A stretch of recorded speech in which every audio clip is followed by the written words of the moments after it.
Hello everyone, welcome to VRR Tutorials. మనం daily 5 sentences నేర్చుకునే ఈ సెషన్లో మరో 5 సెంటెన్సెస్ నేర్చుకోబోతున్నాం. ఆల్రెడీ ఎన్నో సెంటెన్సెస్ మేము ఇచ్చున్నాం. సో మీరు అవి నోట్ చేసుకోండి అండ్ డైలీ యూజ్ చేయండి. If you have any queries related to this, post in our query group. Let's start 5 sentences today.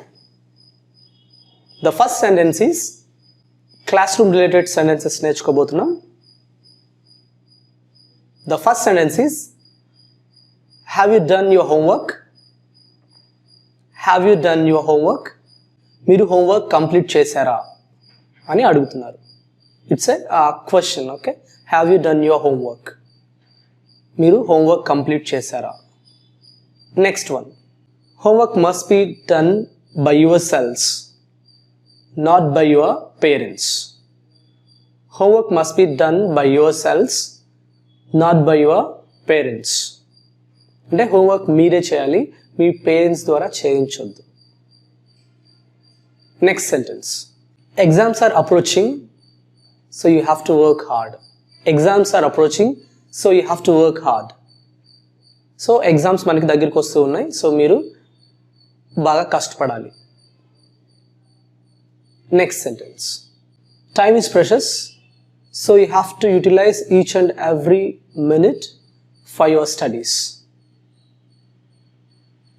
So time is precious, so you have to utilize each and every minute for your studies. Time చాలా valuable, so మీరు ప్రతి నిమిషాన్ని కూడా waste చేయకుండా మీ studies కోసం use చేయండి. You are running short of time, please get ready. You are running short of time, please get ready quickly. So time తక్కువగా ఉంది, సో త్వరగా రెడీ అవ్వండి అని మీరు చెప్తున్నారు. సో ఈరోజు సెషన్లో మనం 5 సెంటెన్సెస్ నేర్చుకున్నాం. వీటిని ప్రాక్టీస్ చేయండి. అదేవిధంగా మీరు మీ కలీగ్స్ తోటి, మీ ఫ్యామిలీ తోటి కాన్వర్సేషన్ చేస్తున్నప్పుడు, ఇంకా మీకు ఏమైనా డౌట్స్ వచ్చినప్పుడు ఫ్యాకల్టీ గ్రూప్లో పోస్ట్ చేయండి. మా ఫ్యాకల్టీ వాటికి ఇంగ్లీష్ ట్రాన్స్లేషన్ ఇస్తారు. Okay, thank you for watching. Next సెషన్లో మరో 5 సెంటెన్సెస్లో మనం కలుద్దాం. So keep watching VRR Tutorials.